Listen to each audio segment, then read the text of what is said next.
आज हम बात करने वाले हैं focus on what matters by Darius Foroux book के बारे में। हर सुबह सूरज की पहली किरण के साथ जब हम उठते हैं तो हमारे दिमाग में बहुत सारी चीजें घूम रही होती हैं।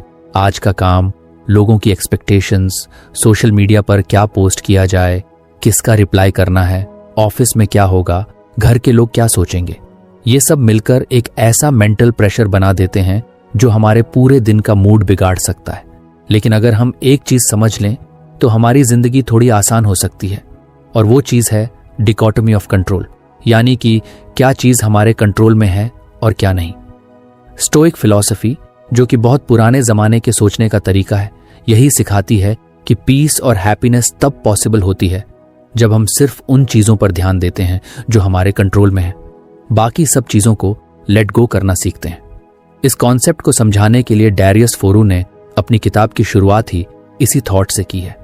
उन्होंने इसे बहुत ही मॉडर्न और रिलेटेबल एग्जाम्पल से समझाया है जो आज के हर इंसान को कनेक्ट करता है।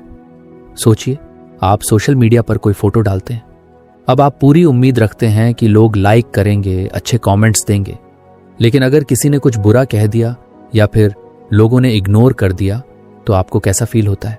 Sad, angry, demotivated.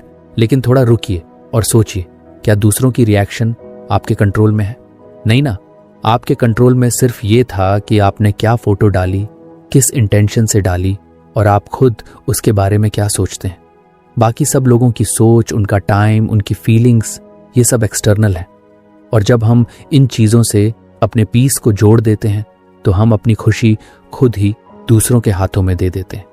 फोरो बताते हैं कि अगर हमें इनर पीस चाहिए तो हमें यह समझना होगा कि हमें सिर्फ अपने एक्शंस पर फोकस करना है, उनके रिजल्ट्स पर नहीं। मतलब अगर आप किसी जॉब इंटरव्यू के लिए प्रिपरेशन कर रहे हैं तो आपका फोकस सिर्फ इस बात पर होना चाहिए कि आपने अच्छे से तैयारी की या नहीं, आपने ऑनेस्टली एफर्ट किया या नहीं, जॉब मिलती है या नहीं, वो आपके हाथ में नहीं है। कंपनी की ज़रूरत, बाकी कैंडिडेट्स का लेवल, इंटरव्यूअर का मूड, ये सब ऐसे फैक्टर्स हैं जो अनकंट्रोलेबल हैं। हम अक्सर इसी वजह से परेशान होते हैं कि हम चीज़ों को कंट्रोल करना चाहते हैं जो कभी हमारे हाथ में थी ही नहीं। किसी ने रिप्लाई नहीं किया, किसी ने इग्नोर कर दिया, प्रमोशन नहीं मिला, बारिश हो गई, ट्रैफिक लग गया, इन सब चीज़ों को लेकर हम अननेसेसरीली अपसेट हो जाते हैं। लेकिन अगर हम स्टोइक्स की तरह सोचें तो हम समझ सकते हैं कि हमारी एनर्जी सिर्फ उन्हीं चीज़ों पर लगनी चाहिए जो हम बदल सकते हैं। ये फिलॉसफी सिर्फ बड़े बड़े डिसीजंस में नहीं, छोटे छोटे डेली सिचुएशंस में भी बहुत काम आती है। जैसे कि किसी ने आपकी बात काट दी, या आपके काम की तारीफ नहीं की, या किसी ने गलत तरीके से ट्रीट किया। इन सब में आप सिर्फ एक चीज़ कंट्रोल कर सकते हैं, और वो है आपकी रिएक्शन। आप गुस्सा करेंगे या काल्मली हैंडल करेंगे, ये पूरी तरह आपके हाथ में है। फोरो इस बात को बहुत ही सिंपल वर्ड्स में कहते हैं कि हम हर दिन दो तरह की चीज़ों का सामना करते हैं, कंट्रोलेबल और अनकंट्रोलेबल। और अगर हम ये हैबिट बना लें कि हम हर सिचुएशन में सबसे पहले ये पहचानें कि ये किस कैटेगरी की चीज़ है, तो हमारा रिएक्शन और माइंडसेट दोनों काफ़ी बेहतर हो सकते हैं। अगर कोई चीज़ अनकंट्रोलेबल है तो उस पर एनर्जी वेस्ट करने का मतलब है कि हम खुद को अननेसेसरी स्ट्रेस दे रहे हैं। सोचिए, अगर आप किसी इवेंट में जा रहे हैं और रास्ते में बारिश शुरू हो गई। अब आप अपसेट हो सकते हैं, कंप्लेन कर सकते हैं, या फिर आप काल्मली अम्ब्रेला निकाल सकते हैं और एंजॉय कर सकते हैं। ये सिंपल एग्जाम्पल दिखाता है कि कैसे हमारा पर्सपेक्टिव हमारा एक्सपीरियंस डिसाइड करता है। फोरो का मानना है कि माइंडसेट ही वो लेंस है जिससे हम दुनिया को देखते हैं, और डिकोटमी ऑफ कंट्रोल हमें एक क्लियर लेंस देता है। कभी कभी हम सोचते हैं कि दूसरों को बदलना पॉसिबल है, लेकिन सच्चाई ये है कि किसी को बदलना आपके कंट्रोल में नहीं है। आप सिर्फ अपनी बाउंड्रीज बना सकते हैं, अपनी एक्सपेक्टेशंस क्लियर रख सकते हैं, और खुद को उस तरह से बिहेव करने के लिए ट्रेन कर सकते हैं जैसे आप चाहते हैं कि दूसरों से आपको रिस्पेक्ट मिले। जब आप खुद को बदलते हैं तो इनडायरेक्टली सिचुएशंस भी आपके फेवर में आने लगती हैं। एक और इंटरेस्टिंग बात यह है कि जब आप सिर्फ अपने कंट्रोलेबल एक्शंस पर फोकस करते हैं तो आपके अंदर एक अलग ही कॉन्फिडेंस आने लगता है, क्योंकि तब आप हर रिजल्ट को एक लर्निंग अपॉर्चुनिटी की तरह देखने लगते हैं, ना कि फेलियर की तरह। फोरो बताते हैं कि जब उन्होंने ये कॉन्सेप्ट समझा तब उन्हें एहसास हुआ कि बेहद सी चीजों से डरना बेकार था, जैसे कि रिजेक्शन, क्रिटिसिज्म या अनसर्टेनिटी, क्योंकि वो सब उनके कंट्रोल में थी ही नहीं, तो डरने का कोई मतलब नहीं था। करियर अनसर्टेनिटी आजकल हर किसी को फेस करनी पड़ती है। कोई जॉब चला जाता है, कोई सैलरी से खुश नहीं है, किसी को अपने काम में पर्पस नहीं मिल रहा। लेकिन अगर हम इस अनसर्टेनिटी को इस नज़र से देखें कि ये हमारे कंट्रोल से बाहर है, तो हम उसे एक्सेप्ट करना सीख सकते हैं और फिर अपने एफर्ट को उस डायरेक्शन में लगाना शुरू कर सकते हैं जो हमारे कंट्रोल में हो, जैसे न्यू स्किल्स सीखना, नेटवर्किंग करना, प्रोजेक्ट्स में खुद को प्रूव करना। इसी तरह से सोशल मीडिया का प्रेशर, किसी और की जिंदगी देखकर खुद को कम समझना, दूसरों की अचीवमेंट्स देखकर इनसिक्योर फील करना, ये सब तब तक होता है जब तक हम ये नहीं समझते कि वो सब हमारे कंट्रोल में नहीं है। हम बस अपनी लाइफ ऑनेस्टली जी सकते हैं। और जब हम खुद के एक्शंस, हैबिट्स और थॉट्स पर फोकस करते हैं तो कंपैरिजन खुद ही फेड हो जाता है। फोरू कहते हैं कि जब आप समझ जाते हैं कि पीस तब पॉसिबल है जब आप कंट्रोल छोड़ना सीखते हैं, तब आपकी जिंदगी एक अलग ही डायरेक्शन में चलने लगती है। आप ज्यादा रिलैक्स्ड, फोकस्ड और प्रेजेंट हो जाते हैं, क्योंकि अब आप हर मोमेंट को एक्सेप्टेंस के साथ जीते हैं, ना कि रेजिस्टेंस के साथ। ये कॉन्सेप्ट हमें सिखाता है कि स्ट्रेस को हैंडल करने का सबसे आसान तरीका है डिटैच फ्रॉम आउटकम और अटैच टू प्रोसेस। जब हम प्रोसेस पर ध्यान देते हैं तो हम ग्रो करते हैं, सीखते हैं और मैच्योर होते हैं, और यही रियल सक्सेस है। हर दिन जब आप किसी सिचुएशन का सामना करें तो बस एक सिंपल सवाल खुद से पूछिए, क्या ये मेरे कंट्रोल में है? अगर हां तो एक्शन लीजिए, अगर नहीं तो लेट इट गो। धीरे धीरे ये प्रैक्टिस आपकी आदत बन जाएगी और आपकी लाइफ में क्लैरिटी और काल्मनेस आ जाएगी। इस तरह स्टोइक फिलॉसफी और डैरियस फोरो की सिंपल येट पावरफुल एक्सप्लेनेशन हमें एक ऐसा माइंडसेट देती है जो आज के तेज और कंफ्यूज्ड वर्ल्ड में बहुत जरूरी है। पीस जो हम बाहर ढूंढते हैं वो अंदर से आती है, और उसका रास्ता यही है कंट्रोल को समझना और उसे सही तरीके से अप्लाई करना। अगर आप ये फिलॉसफी अपनाते हैं तो शायद प्रॉब्लम्स खत्म नहीं होंगी, लेकिन उनका असर जरूर कम हो जाएगा। और यही तो हम सब चाहते हैं, एक पीसफुल, क्लियर और फुलफिलिंग लाइफ। जब हम जिंदगी के बारे में गहराई से सोचते हैं तो हमें एहसास होता है कि बहुत सारी परेशानियां हमारे बाहर नहीं, हमारे अंदर से आती हैं। हम खुद को लेकर बहुत कुछ सोचते हैं, बार बार सोचते हैं, डरते हैं, खुद को प्रूव करने की कोशिश करते हैं, लोगों से वैलिडेशन मांगते हैं और फिर भी खुद से कभी खुश नहीं हो पाते। इन्हीं इमोशंस और थॉट्स को समझने का एक तरीका है स्लो डाउन करना, बैठकर अपने मन से बात करना, यानी एक तरह का सेल्फ मेडिटेशन। और यही काम करती हैं वो चिट्ठियां, हर एक लेटर जैसे एक छोटा सा मेडिटेशन हो। इस किताब में हर लेटर 2 से 4 पेज की होती है, लेकिन उसके अंदर जो बात कही जाती है वो सीधे दिल और दिमाग तक पहुंचती है। हर लेटर किसी एक खास थीम पर बेस्ड होती है, जैसे fear, overthinking, comparison, chasing validation या फिर लेटिंग गो। और क्योंकि ये छोटी छोटी रिफ्लेक्शंस होती हैं, इसलिए इन्हें पढ़ना आसान होता है और बार बार पढ़ने का मन करता है। ऐसा लगता है जैसे कोई अपना दोस्त हमें समझा रहा हो, या शायद हम खुद अपने दिल की बातों को कागज पर पढ़ रहे हो। हर लेटर एक सवाल उठाती है और फिर धीरे धीरे उस सवाल का जवाब ढूंढती है, लेकिन वो जवाब हमें खुद के अंदर ही मिलता है। जैसे कि एक लेटर में फियर की बात होती है। हम सभी किसी ना किसी डर से जूझ रहे होते हैं, कभी फेलियर का डर, कभी रिजेक्शन का, कभी अकेले रह जाने का। लेकिन इस लेटर में बताया गया है कि डर को अवॉइड करने से ज्यादा इंपॉर्टेंट है उसको समझना और उसका सामना करना। ये डर हमें कुछ सिखाने आया है, ना कि हमें रोकने। जब हम डर के साथ बैठते हैं, उसे पूछते हैं कि तू मुझे क्या दिखाना चाहता है, तो हमें क्लैरिटी मिलने लगती है। फिर एक दूसरी लेटर में ओवरथिंकिंग की बात होती है। ये बहुत रिलेटेबल है, क्योंकि हम सब किसी ना किसी बात को बार बार सोचते हैं। किसी ने कुछ कह दिया, कोई सिचुएशन वैसी नहीं रही जैसी हमने सोची थी, या फिर हम फ्यूचर को लेकर एंग्शियस हो जाते हैं। ये लेटर हमें सिखाती है कि सोचते रहना सॉल्यूशन नहीं लाता, बल्कि और कंफ्यूजन क्रिएट करता है। जब हम ओवरथिंकिंग में फंस जाते हैं तो हम प्रेजेंट मोमेंट से डिस्कनेक्ट हो जाते हैं। ये लेटर हमें ग्राउंडेड होने का तरीका सिखाती है। ब्रीथ करो, पॉज करो और ट्रस्ट करो कि जो होना है वो होगा। हर चीज को बार बार एनालाइज करने की जरूरत नहीं होती। एक और पावरफुल लेटर होती है वैलिडेशन के बारे में। हम सब किसी ना किसी तरह से लोगों से अप्रूवल चाहते हैं, चाहे वो सोशल मीडिया पर लाइक्स हो या रियल लाइफ में तारीफें। हम अपनी वर्थ को दूसरों के रिएक्शन से मेजर करने लगते हैं, लेकिन ये लेटर एक जेंटल रिमाइंडर देती है कि हमारी वैल्यू पहले से है, हमें उसे साबित करने की जरूरत नहीं है। जब हम दूसरों की नजरों में परफेक्ट बनने की कोशिश करते हैं तो हम खुद से दूर हो जाते हैं, लेकिन जब हम खुद से जुड़ते हैं तो वैलिडेशन की जरूरत धीरे धीरे कम होने लगती है। ये लेटर पढ़कर ऐसा लगता है जैसे किसी ने हमारे दिल की बात कह दी हो। इन लेटर्स की सबसे खूबसूरत बात यह है कि ये बहुत सिंपल भाषा में लिखी गई है। ऐसा नहीं लगता कि कोई बहुत हैवी फिलॉसफी पढ़ रहे हैं, बल्कि ऐसा लगता है जैसे एक दोस्त ने हमें एक ऑनेस्ट चिट्ठी लिखी है जो हमें सच के थोड़े करीब ले जा रही है। हर लाइन में एक ऑनेस्टी होती है, एक सॉफ्टनेस होती है, और शायद इसीलिए ये लेटर्स इतनी कनेक्ट करती हैं।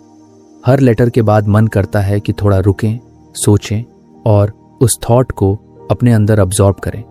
ये लेटर्स कोई क्विक फिक्स या मोटिवेशन स्पीच नहीं है। ये धीरे धीरे असर करती हैं, जैसे हल्की बारिश जमीन को गहराई तक भिगो देती है।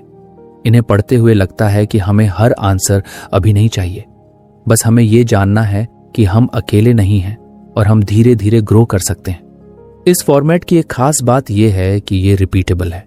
आप आज कोई लेटर पढ़ें, फिर एक हफ्ते बाद दोबारा उसी लेटर को पढ़ें तो उसका मीनिंग और भी गहरा लगता है, क्योंकि हर बार हम किसी न्यू थॉट या फीलिंग के साथ उस लेटर को देखते हैं। जैसे कि मेडिटेशन में हम रोज वही ब्रेथ ऑब्जर्व करते हैं, लेकिन हर दिन उसका एक्सपीरियंस अलग होता है, वैसे ही ये लेटर्स भी हर बार नए मीनिंग ले आती हैं। इन चिट्ठियों को पढ़ना एक तरह से खुद के साथ कॉन्वर्सेशन करने जैसा है। जब हम किसी लेटर को पढ़ते हैं तो वो हमारे अंदर कुछ अनलॉक करती है, कभी पुरानी यादें, कभी कोई बेरिड फीलिंग, कभी कोई क्लैरिटी, और उस मोमेंट में हम थोड़ा सा खुद को बेटर समझ पाते हैं। और शायद यही सबसे बड़ा गिफ्ट है खुद से जुड़ने की एबिलिटी। कुछ लेटर्स थोड़ी रॉ होती हैं, जैसे ग्रीफ या लोनलीनेस पर लिखी गई, लेकिन ये दर्द भी बेहद ऑथेंटिक तरीके से शेयर किया गया है। ऐसा नहीं लगता कि हमें बस स्ट्रांग बनो या पॉजिटिव सोचो कहा जा रहा है, बल्कि ये लेटर्स हमें अलाउ करती हैं कि हम अपने इमोशंस को एक्सेप्ट करें, उनके साथ बैठें और धीरे धीरे हीलिंग की तरफ बढ़ें। इन लेटर्स को किसी भी ऑर्डर में पढ़ा जा सकता है। कोई रूल नहीं है कि किसे पहले पढ़ना है। जिस दिन जैसा फील हो रहा है वैसी लेटर उठा लो। ये फ्रीडम भी बहुत सूदिंग लगती है, क्योंकि ये हमें याद दिलाती है कि हीलिंग और ग्रोथ लीनियर नहीं होते। कभी कभी हमें पीछे जाना पड़ता है ताकि आगे बढ़ने की स्ट्रेंथ मिले। हर लेटर एक जेंटल पॉज है। ये हमें तेज दुनिया की भाग दौड़ से थोड़ा ब्रेक देती है। ये सिखाती हैं कि हर आंसर जल्दबाजी में नहीं मिलता। कभी कभी बस बैठकर सुनना होता है अपने मन की आवाज को, अपने दिल की विस्पर्स को। और इन लेटर्स में वो शांत आवाज मिलती है जो कहती है, it's okay, you are doing fine, just breathe. इस किताब की सबसे बड़ी खूबी यही है कि ये आपको बेहतर बनने की जरूरत नहीं बताती, बल्कि ये आपको याद दिलाती है कि आप जैसे हो वैसे ही बहुत इनफ हो। इसमें कोई परफॉर्मेंस नहीं है, कोई जजमेंट नहीं है, सिर्फ एक्सेप्टेंस है। और शायद आज की दुनिया में ये सबसे ज्यादा जरूरी है। हर लेटर एक गिफ्ट है, माइंड के लिए, हार्ट के लिए और सोल के लिए। और जब आप इसे पढ़ते हैं तो ये एक्सपीरियंस सिर्फ एक किताब पढ़ने का नहीं होता, बल्कि एक जर्नी का होता है। ऐसी जर्नी जो बाहर की नहीं, अंदर की होती है। और यही जर्नी सबसे खूबसूरत होती है। अगर आप कभी कंफ्यूज्ड महसूस कर रहे हो, लो फील कर रहे हो, या बस खुद के साथ थोड़ा वक्त बिताना चाहते हो, तो इन लेटर्स की तरफ लौट आइए। ये आपको धीरे धीरे उस वर्जन की ओर ले जाएंगी जो आप हमेशा से थे, बस भूल गए थे। और हर बार आपको याद दिलाएंगी कि क्लैरिटी, पीस और सेल्फ लव बाहर नहीं, आपके ही अंदर है। आज की दुनिया में हम सबको एक चीज लगातार खींच रही है, डिस्ट्रैक्शन। हर तरफ से नोटिफिकेशंस आ रही हैं, हर पल कुछ ना कुछ नया दिख रहा है और हमारा माइंड एक जगह टिक ही नहीं पाता। हम कुछ करने बैठते हैं और कुछ ही मिनट में फोन उठाते हैं, स्क्रॉल करते हैं, फिर भूल जाते हैं कि असल में करना क्या था। यही है वो डिजिटल नॉइज जिसके बारे में डेरियस फोरू बात करते हैं। उनके मुताबिक ये नॉइज बस आवाज नहीं है, ये हमारी क्लैरिटी, फोकस और अल्टीमेटली हमारी जिंदगी को क्वाइटली खा रही है। फोरू कहते हैं कि हमारी अटेंशन सबसे कीमती चीज है। ये कोई ओवर स्टेटमेंट नहीं है, क्योंकि जो भी हम अचीव करते हैं वो हमारी अटेंशन के यूज पर ही डिपेंड करता है। चाहे वो लर्निंग हो, रिलेशनशिप्स हो, करियर गोल्स हो या सेल्फ ग्रोथ, हर चीज के लिए सबसे पहले हमें अपना ध्यान देना होता है, लेकिन जब ध्यान ही बंटा हुआ हो, जब हर 2 मिनट में हम किसी दूसरे टैब पर चले जाते हैं, जब हर बीप पर हमारा माइंड वॉन्डर कर जाता है, तो हम किसी भी चीज में गहराई से कनेक्ट नहीं हो पाते। सोचो, जब हम किसी दोस्त से बात कर रहे होते हैं और बीच में फोन चेक करते हैं, तो ना हम उस दोस्त को पूरी तरह सुन पा रहे होते हैं और ना ही उस कनेक्शन को ट्रूली महसूस कर पाते हैं। वैसे ही जब हम कोई किताब पढ़ रहे होते हैं या कोई काम कर रहे होते हैं और माइंड बार बार किसी दूसरे थॉट या अलर्ट की तरफ भाग रहा होता है, तो वो मोमेंट धीरे धीरे खो जाता है। ये डिस्ट्रैक्शन सिर्फ टाइम नहीं खाता, ये हमारे अंदर की शांति, क्रिएटिविटी और सेटिस्फैक्शन को भी साइलेंटली खत्म कर रहा होता है। फोरो इस बात पर जोर देते हैं कि हमें अपनी अटेंशन को प्रोटेक्ट करना आना चाहिए। जैसे हम पैसे बचाते हैं, वैल्यूएबल्स को लॉक में रखते हैं, वैसे ही हमें अपने ध्यान को भी कॉन्शियसली गार्ड करना चाहिए। वो कहते हैं कि आज की दुनिया में अटेंशन ही असली करेंसी है और हर प्लेटफॉर्म, हर ब्रांड इसी के पीछे पड़ा है। इंस्टाग्राम, यूट्यूब, ट्विटर, ये सब हमारी अटेंशन के लिए compete कर रहे हैं और हम बिना सोचे समझे वो अटेंशन बांटते जा रहे हैं। एक रील यहाँ, एक ट्वीट वहाँ, एक आर्टिकल बीच में। धीरे धीरे हमारा माइंड शैलो हो जाता है। हम सब कुछ जानने की कोशिश करते हैं, लेकिन कुछ भी गहराई से नहीं समझ पाते। इस डिजिटल डिस्ट्रैक्शन की कॉस्ट बहुत सटल होती है, इसलिए हम उसे तुरंत महसूस नहीं करते। लेकिन जब दिन खत्म होता है और हम सोचते हैं कि हमने क्या किया, तो लगता है कि कुछ भी पूरा नहीं हुआ। और यही सबसे बड़ा नुकसान है, half done work, scattered thoughts और परपेचुअल डिससैटिस्फैक्शन। फोरू कहते हैं कि इस साइकिल को तोड़ने का पहला स्टेप है अवेयरनेस। हमें यह समझना होगा कि क्या डिस्ट्रैक्ट कर रहा है और क्यों। एक पावरफुल पॉइंट जो वो बताते हैं वो है, डिस्ट्रैक्शन की जड़ बोर्डम नहीं बल्कि डिस्कम्फर्ट है। हम अनकंफर्टेबल इमोशन से बचने के लिए डिस्ट्रैक्शन की तरफ भागते हैं। जब कोई टास्क बोरिंग लगने लगता है, या जब हम एंग्शियस फील करते हैं, या जब कोई कॉन्वर्सेशन हमें इमोशनली चैलेंज करती है, हम फोन उठा लेते हैं, फीड स्क्रॉल करने लगते हैं। वो टेम्पररी एस्केप हमें अच्छा फील कराता है, लेकिन लॉन्ग टर्म में वो हमारी कैपेसिटी को कमजोर करता है। फोरो सजेस्ट करते हैं कि हमें अपने दिन को ऐसा डिजाइन करना चाहिए जहां हमारी अटेंशन सेफ रहे। इसका मतलब है कि हमें इंटेंशनल बनना पड़ेगा। क्या देखना है, कब देखना है और कितना देखना है, ये डिसाइड करना होगा। हर बार फोन पर हाथ जाने से पहले खुद से पूछो, क्या ये जरूरी है? क्या ये मेरे गोल को सपोर्ट करता है? क्या ये मुझे क्लियर करता है या और कंफ्यूज करता है? वो मॉर्निंग रूटीन्स के बारे में भी बात करते हैं, कैसे दिन की शुरुआत का तरीका पूरे दिन की टोन सेट करता है। अगर हम उठते ही फोन देखने लगते हैं, नोटिफिकेशंस चेक करते हैं, तो हमारा माइंड रिएक्टिव मोड में चला जाता है। हम अपने दिन को कंट्रोल नहीं कर रहे होते, बल्कि दिन हमें कंट्रोल कर रहा होता है। लेकिन अगर हम सुबह का पहला घंटा इंटेंशनल चीजों में लगाए, जैसे journaling, reading, silence, deep work, तो हमारी अटेंशन धीरे धीरे ट्रेन होने लगती है। इस अटेंशन को प्रोटेक्ट करने के लिए फोरू कुछ प्रैक्टिकल स्ट्रैटेजीज भी बताते हैं, जैसे टाइम ब्लॉक्स का यूज करना, डिस्ट्रैक्शन फ्री जोन्स क्रिएट करना, डिजिटल डिटॉक्स लेना और सबसे जरूरी बोर्डम को टॉलरेट करना सीखना। जब हम बिना डिस्ट्रैक्शन के बैठे रहते हैं तो शुरू में अनकंफर्टेबल लगता है, लेकिन फिर धीरे धीरे वही बोर्डम आइडियाज में बदलने लगता है, क्लैरिटी में बदलने लगता है। हमारे बेस्ट थॉट्स तब आते हैं जब हम बस सोच रहे होते हैं ना कि किसी फीड में डूबे होते हैं। एक और इंटरेस्टिंग बात जो वो बताते हैं वो है डीप वर्क और शैलो वर्क का फर्क। बहुत बार हम पूरे दिन बिजी रहते हैं लेकिन कुछ मीनिंगफुल नहीं करते। हम ईमेल्स रिप्लाई कर रहे होते हैं, मैसेजेस भेज रहे होते हैं, टैब स्विच कर रहे होते हैं, लेकिन कुछ भी डीप नहीं होता। डीप वर्क वहीं पॉसिबल है जहां डिस्ट्रैक्शन ना हो, जहां हमारा दिमाग फ्लो में जा सके, और उस जोन में पहुंचने के लिए अटेंशन को डिसिप्लिन करना पड़ता है। डिस्ट्रैक्शन की वजह से हमारी क्रिएटिविटी भी सफ़र करती है। हम सोचते हैं कि स्क्रोलिंग से हमें इंस्पिरेशन मिलेगा, लेकिन होता उल्टा है। माइंड ओवरवेल्म्ड हो जाता है, कंपैरिजन शुरू हो जाती है और खुद पर डाउट होने लगता है। फोरू कहते हैं कि असली इंस्पिरेशन साइलेंस से आती है। जब माइंड क्वाइट होता है तभी वो ऑब्जर्व कर सकता है, इमेजिन कर सकता है, क्रिएट कर सकता है। उनका पूरा मैसेज यही है कि डिस्ट्रैक्शन की प्राइस सिर्फ समय नहीं होती, वो हमारी peace of mind, quality of work और हमारी आइडेंटिटी तक को अफेक्ट करती है। जब हम बार बार किसी दूसरे की आवाज़ सुनते हैं तो धीरे धीरे अपनी आवाज़ खो देते हैं। इसलिए जरूरी है कि हम अपने ध्यान को रिक्लेम करें, उसे उस डायरेक्शन में यूज करें जहां ग्रोथ हो, क्लैरिटी हो और मीनिंग हो। ये सब बातें पढ़ते हुए ऐसा लगता है कि हम सब कभी ना कभी इस ट्रैप में फंसे हैं, लेकिन अच्छी बात यह है कि इससे बाहर निकलने का रास्ता भी हमारे पास ही है। बस हमें थोड़ा सा अवेयरनेस, थोड़ा सा करेज और थोड़ा सा स्ट्रक्चर चाहिए। हम सब अपने दिन को ऐसे डिजाइन कर सकते हैं जहां नॉइज कम हो और पर्पस ज्यादा। जब हम अपनी अटेंशन की वैल्यू समझने लगते हैं तो हम ऑटोमेटिकली सिलेक्टिव बन जाते हैं। हम हर चीज को इंपॉर्टेंस देना बंद कर देते हैं और उन्हीं चीजों को चुनते हैं जो हमारे लिए रियल में मैटर करती हैं। और यही ध्यान से जीने की शुरुआत होती है। फरूक हमें डराते नहीं हैं, वो इंस्पायर करते हैं। उनका अंदाज ऐसा होता है जैसे कोई दोस्त धीरे से कह रहा हो, तू कैपेबल है, बस थोड़ा कॉन्शियस हो जा। और शायद यही बात हमें अंदर तक छूती है। वो हमें सिखाते हैं कि आज की दुनिया में अटेंशन को बचा लेना ही सबसे बड़ी अचीवमेंट है।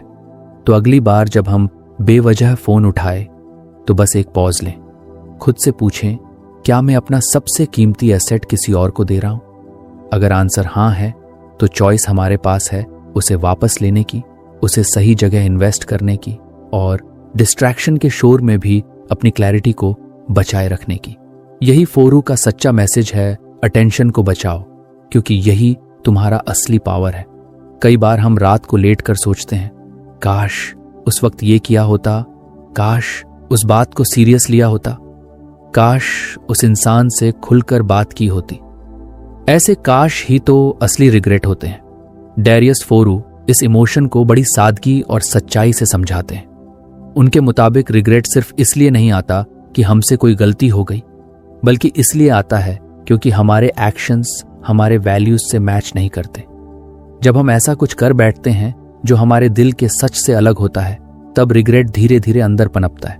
हम सब ने कभी ना कभी ये फील किया है कि हम कुछ ऐसा कर रहे हैं जो दिल से ठीक नहीं लगता, लेकिन हम करते हैं क्योंकि सब कर रहे हैं या यही करना चाहिए। ये छोटी छोटी मिसमैचेस ही बाद में बड़े रिग्रेट में बदल जाती हैं। फोरू यही कहते हैं, रिग्रेट को अवॉइड करने का तरीका ये नहीं है कि हम परफेक्ट बन जाएं, बल्कि ये है कि हम खुद से बार बार पूछते रहें, क्या मैं वही कर रहा हूं जो मेरे लिए सच में इंपॉर्टेंट है? यह सवाल छोटा सा लगता है, लेकिन इसका असर बहुत गहरा होता है। इमेजिन करो, अगर हर दिन हर डिसीजन से पहले हम खुद से ये पूछें कि क्या ये मेरे लाइफ के पर्पस से अलाइंड है, तो शायद हम बहुत सारे गलत स्टेप्स बचा सकते हैं। अक्सर हम ऑटो पायलट पर जीते हैं, same routine, same job, same complaints, बिना ये सोचे कि क्या ये सच में वही चीजें हैं जो हमें फुलफिल करती हैं। फुरू यही पैटर्न तोड़ने को कहते हैं। वो बताते हैं कि रिग्रेट सिर्फ पास्ट का पछतावा नहीं है, ये एक सिग्नल है। जब हमें किसी चॉइस पर रिग्रेट होता है तो वो हमारे अंदर के किसी इग्नोर्ड ट्रूथ की तरफ इशारा कर रहा होता है। जैसे अगर किसी जॉब को लेकर रिग्रेट हो तो शायद वो जॉब हमारे पैशन या वैल्यूज से मेल नहीं खा रही थी। अगर किसी रिलेशनशिप को लेकर पछतावा हो तो शायद हमने अपने इमोशंस को ऑनेस्टली एक्सप्रेस नहीं किया था। रिग्रेट एक फीडबैक है, एक मिरर जो दिखाता है कि हमने कहां खुद से समझौता किया। अब सोचो, अगर हम ये समझ जाएं कि रिग्रेट अवॉइड करने का तरीका यही है कि हम अलाइंड रहें, यानी जो सोचें वो बोलें और जो बोलें वही करें, तो लाइफ में क्लैरिटी खुद ब खुद आने लगती है। फुरू हमें इनकरेज करते हैं कि हम प्रोएक्टिव बने, यानी पहले से सोचें और डिसाइड करें कि हमारे लिए क्या इंपॉर्टेंट है। सिर्फ तब हम वैल्यूज बेस्ड डिसीजंस ले पाएंगे। वैल्यूज का मतलब सिर्फ बड़े बड़े वर्ड्स नहीं है, ऑनेस्टी, काइंडनेस, ग्रोथ, करेज, बल्कि वो चीजें हैं जो हमारी जिंदगी को मीनिंग देती हैं। फोरू कहते हैं कि अगर हम खुद के लिए क्लियर नहीं हैं कि हमारे वैल्यूज क्या हैं, तो हम दूसरों के स्टैंडर्ड्स पर जीने लगते हैं, और जब दूसरों के हिसाब से डिसीजंस लेते हैं तो रिग्रेट ऑलमोस्ट गारंटीड होता है। एक इंटरेस्टिंग बात यह भी है कि कई बार रिग्रेट इमीडिएट नहीं आता। आज हम किसी चीज को कॉम्प्रोमाइज करते हैं और लगता है चलो कोई बात नहीं, लेकिन जैसे जैसे टाइम बीतता है वही छोटी चीज भारी लगने लगती है। ईयर्स लेटर हम रियलाइज करते हैं कि हमने अपने ड्रीम्स को इग्नोर किया, अपनी आवाज को दबाया, अपनी प्रायोरिटीज को पोस्टपोन किया। फोरू कहते हैं कि फ्यूचर रिग्रेट से बचने का एक ही तरीका है प्रेजेंट में कॉन्शियस चॉइसेस लेना। उनका फोकस इस बात पर भी है कि हमें अपने इमोशंस को जज नहीं करना चाहिए। रिग्रेट को भी हमें एक्सेप्ट करना चाहिए, समझना चाहिए। वो कहते हैं कि रिग्रेट को गिल्ट में बदलना जरूरी नहीं है। इंस्टेड उसे एक गाइड की तरह देखो जो तुम्हें बताता है कि तुम्हें अब क्या बदलना है। ये शिफ्ट बहुत पावरफुल होता है जब हम रिग्रेट को सेल्फ ब्लेम की जगह सेल्फ ग्रोथ के लिए यूज करते हैं। एक और लेयर जो फोरू इस डिस्कशन में जोड़ते हैं वो है टाइम की इंपॉर्टेंस। टाइम वो रिसोर्स है जो सबसे जल्दी खत्म होता है, और रिग्रेट का सबसे बड़ा कारण यही होता है कि हम सोचते हैं मेरे पास और टाइम होता तो मैं, लेकिन सच ये है कि टाइम हमेशा लिमिटेड रहेगा। इसलिए हमें आज ही ये क्लैरिटी चाहिए कि हम अपना समय कहाँ इन्वेस्ट कर रहे हैं। क्या वो काम जो हम रोज कर रहे हैं वो हमारे फ्यूचर सेल्फ को प्राउड फील कराएगा? यहां पर फोरू बार बार ये अर्ज करते हैं कि अपने एक्शंस को कॉन्शियसली ऑब्जर्व करो। क्या हम अपने लाइफ डिसीजंस अपने डर से ड्रिवन होकर ले रहे हैं या अपनी वैल्यूज से? क्या हम वैलिडेशन के लिए किसी और की लाइफ जी रहे हैं या अपनी सच्ची इच्छाओं को फॉलो कर रहे हैं? जब हम खुद से ये सवाल पूछते हैं तो धीरे धीरे हमारी चॉइसेस क्लियर होने लगती हैं। अब ये मत समझो कि फोरू किसी आइडियलिस्टिक वर्ल्ड की बात कर रहे हैं जहां कोई प्रॉब्लम नहीं होती। वो खुद कहते हैं कि रियल वर्ल्ड में कभी कभी हमें कॉम्प्रोमाइज करना ही पड़ता है, लेकिन ये समझना जरूरी है कि वो कॉम्प्रोमाइज हमारे किस वैल्यू से कॉन्फ्लिक्ट करता है। अगर हमें समझ है तो रिग्रेट नहीं होता क्योंकि हमने कॉन्शियस डिसीजन लिया होता है। कई बार हम सोचते हैं कि रिग्रेट से बचना है तो बस रिस्क मत लो, लेकिन फोरू इसे गलत मानते हैं। उनके अनुसार सबसे बड़ा रिग्रेट वही होता है जो हम कभी ट्राई ही नहीं करते। किसी ड्रीम को पूरी तरह जीने से डरना, किसी रिलेशनशिप में वल्नरेबिलिटी ना दिखाना, किसी टैलेंट को सप्रेस करना, ये सब साइलेंट रिग्रेट्स बन जाते हैं। इसलिए वो कहते हैं लाइव बोल्डली बट वाइजली। अपने हार्ट की सुनो लेकिन दिमाग से चलो, एक्शन लो लेकिन वैल्यूज से अलाइंड रहकर। ये सारी बातें बड़ी रियल और रिलेटेबल लगती हैं क्योंकि हम सब कभी ना कभी उस मोड़ पर होते हैं जहां दो रास्ते होते हैं, एक आसान पर बिना पर्पस वाला और एक मुश्किल लेकिन मीनिंग से भरा हुआ। फोरू यही कहते हैं चूज द सेकंड वन, क्योंकि वही रिग्रेट फ्री लाइफ की शुरुआत होती है। अगर आप किसी क्रॉस रोड पर हो, किसी कंफ्यूजन में हो कि क्या करना सही है, तो बस एक सवाल खुद से पूछो, क्या ये मेरे लिए सच में मायने रखता है? ये सवाल एक कंपास की तरह है। ये आपको डायरेक्शन देगा जब माइंड कंफ्यूज्ड हो, जब वर्ल्ड लाउड हो, और यही डायरेक्शन आपको उन रिग्रेट से बचाएगी जो दिल में सालों तक चुभते रहते हैं। फोरू की बातों से ये साफ होता है कि रिग्रेट कोई एनिमी नहीं है, ये एक टीचर है। लेकिन उससे सीखने के लिए हमें सुनना आना चाहिए, रुकना आना चाहिए और पूछना आना चाहिए, क्या मैं वो कर रहा हूं जो मुझे सच में करना चाहिए? अगर हम रोज थोड़ी देर रुककर ये सवाल पूछें तो शायद हमारी जिंदगी रिग्रेट फ्री नहीं तो कम से कम रिग्रेट अवेयर जरूर हो सकती है। आखिर में बात वही है, एक मीनिंगफुल लाइफ जीने के लिए क्लैरिटी चाहिए, करेज चाहिए और कंसिस्टेंसी चाहिए। क्लैरिटी की क्या इंपॉर्टेंट है, करेज उस रास्ते पर चलने की और कंसिस्टेंसी उस ट्रूथ को हर दिन जीने की। और जब ये तीनों मिल जाते हैं तो रिग्रेट की जगह सेटिस्फैक्शन, गिल्ट की जगह ग्रोथ और कंफ्यूजन की जगह पर्पस आ जाता है। यही तो असली विन है। यही फोरू का मैसेज है, अपने एक्शंस को अपने वैल्यूज से मैच करो और देखो कैसे जिंदगी रिग्रेट से फ्री और मीनिंग से फुल हो जाती है। डर एक ऐसा वर्ड जो सुनते ही दिल थोड़ा सिमट जाता है। हर किसी की जिंदगी में कोई ना कोई डर होता ही है। किसी को फेलियर का डर, किसी को रिजेक्शन का, किसी को अकेलेपन का, तो किसी को बदलाव का। लेकिन डैरियस फोरू इस डर को कुछ अलग नजर से देखने को कहते हैं। उनके अनुसार डर हमारा दुश्मन नहीं है, बल्कि एक गाइड है, एक सिग्नल जो बताता है कि कहां हमें करेज की जरूरत है। स्टोइक फिलॉसफी भी यही सिखाती है कि डर को खत्म करने की कोशिश मत करो, बल्कि उसे समझो, ऑब्जर्व करो और यूज करो। जब भी हम कोई नया कदम लेने की सोचते हैं तो सबसे पहले जो सामने आता है वो डर ही होता है। नया काम शुरू करना हो, किसी से दिल की बात कहना हो, कोई बोल्ड डिसीजन लेना हो, हर जगह डर आड़े आता है। फोरू मानते हैं कि इस डर से भागने की बजाय हमें खुद से ये पूछना चाहिए, इस डर के पीछे क्या अपॉर्चुनिटी छुपी है? क्योंकि डर वहीं आता है जहां कुछ मीनिंगफुल होता है, जहां कुछ बड़ा हो सकता है, जहां ग्रोथ की पोटेंशियल होती है। सोचो, अगर किसी इंसान को स्टेज पर बोलने में डर लगता है तो शायद वहीं उसकी ग्रोथ है, क्योंकि वहां उसका सेल्फ एक्सप्रेशन है। अगर किसी को जॉब छोड़कर अपना काम शुरू करने में डर लग रहा है तो शायद वहां उसकी फ्रीडम छुपी है। डर हमें बताता है कि कहां हम अपनी कंफर्ट जोन से बाहर निकलने वाले हैं, और कंफर्ट जोन से बाहर निकलना ही तो करेज का असली मतलब होता है। फोरू इस बात पर जोर देते हैं कि डर को सप्रेस करने की जरूरत नहीं है। स्टोइसिज्म का नजरिया ये नहीं है कि मैं फियरलेस बन जाऊं, बल्कि ये है कि मैं डर को फेस करूं और फिर भी सही काम करूं। स्टोइक्स मानते हैं कि फियर एक नेचुरल इमोशन है। ये हमें अलर्ट करता है, प्रिपेयर करता है, लेकिन ये हमें रोकना नहीं चाहिए।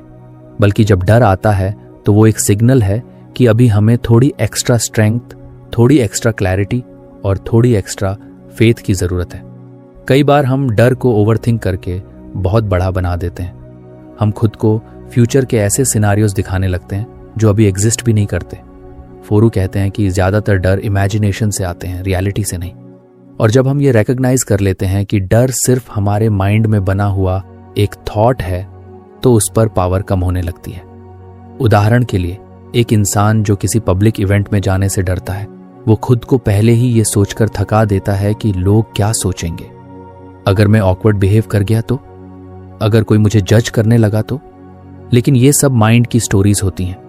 असली वर्ल्ड में लोग ज्यादातर बिजी होते हैं अपने ही थॉट्स में। ये अवेयरनेस ही डर की चेन को तोड़ती है। फोरू इनकरेज करते हैं कि हम डर से बात करें, उससे भागे नहीं। इमेजिन करो, डर एक दोस्त की तरह तुम्हारे सामने बैठा है। उससे पूछो, तू मुझे क्या दिखाना चाहता है? ये सिंपल शिफ्ट डर से बात करना हमें एम्पावर कर सकता है। जब हम डर के पीछे की कहानी समझते हैं तो हम उसमें छुपी हुई क्लैरिटी को पकड़ सकते हैं। स्टोइसिज्म में एक और ब्यूटीफुल कॉन्सेप्ट है वर्चुअस एक्शन, यानी ऐसा काम जो हमारे प्रिंसिपल्स से मेल खाता हो। Courage, honesty, self control, wisdom. फोरू कहते हैं कि जब भी डर आए तो उस डर को ट्रिगर मानो किसी वर्चुअस एक्शन के लिए। अगर आपको सच बोलने में डर लग रहा है तो शायद वही सच बोलना आपके लिए सही एक्शन है। अगर आप किसी अनफेयर सिचुएशन को चैलेंज करने से डर रहे हो तो वही करेज आपको एक बेटर इंसान बनाएगा। डर को जीतने की सबसे आसान और सच्ची टेक्निक यही है, एक्शन लेना। Fear paralyses but action frees. ये फोरू की फिलॉसफी का कोर है। वो कहते हैं कि हम जितना डिले करते हैं, डर उतना स्ट्रांग होता जाता है। लेकिन जैसे ही हम एक छोटा स्टेप भी लेते हैं, डर की पकड़ थोड़ी लूजन हो जाती है। और यही छोटे स्टेप्स हमें लॉन्ग रन में फियरलेस नहीं बल्कि करेजफुल बनाते हैं। ये फर्क समझना जरूरी है। फियरलेस बनना मतलब डर न होना, लेकिन करेजफुल बनना मतलब डर होते हुए भी आगे बढ़ना। फोरू यही सिखाते हैं कि ग्रेटनेस की जर्नी पर डर आना नॉर्मल है, बल्कि जरूरी है। अगर डर नहीं आएगा तो शायद वो रास्ता ही छोटा है। एक और पावरफुल पॉइंट जो फोरू बताते हैं वो ये है कि हमें अपने डर को कैटेगराइज करना चाहिए। हर डर इक्वल नहीं होता। कुछ डर लॉजिकल होते हैं, जैसे फायर से डरना या किसी हादसे से बचना। लेकिन कुछ डर प्योरली साइकोलॉजिकल होते हैं, जैसे किसी की ओपिनियन से डरना या फेलियर की कल्पना से डरना। स्टोइक माइंडसेट सिखाता है कि पहले इन दो तरह के डर में फर्क करो, फिर जहां लॉजिकल डर है वहां सेफ्टी रखो, और जहां साइकोलॉजिकल डर है वहां सेल्फ अवेयरनेस और रिफ्लेक्शन से आगे बढ़ो। डर हमें स्लो कर सकता है, लेकिन अगर हम उसे अंडरस्टैंड करें तो वही डर हमें सही डायरेक्शन में पुश भी कर सकता है। फोरू ये भी सजेस्ट करते हैं कि आप डर का एक जर्नल रखो। जब भी कोई डर सताए, उसे लिखो, क्या डर है, क्यों है, और उससे जुड़ी रियलिटी क्या है। ये प्रोसेस क्लैरिटी देता है और कई बार डर की इंटेंसिटी को आधा कर देता है। एक और आइडिया जो बहुत ब्यूटीफुल है वो ये कि डर की वजह से रिग्रेट मत पालो। सोचो, अगर आप किसी काम को सिर्फ इसलिए ना करें क्योंकि डर लग रहा है और बाद में आपको उस डिसीजन पर रिग्रेट हो जाए, तो वो डर कितना महंगा साबित हुआ। फोरू कहते हैं कि शॉर्ट टर्म फियर से ज्यादा डेंजरस है लॉन्ग टर्म रिग्रेट। इसलिए टेम्परेरी डिस्कम्फर्ट से मत डरो, वो आपको हमेशा के लिए स्ट्रॉन्गर बना सकता है।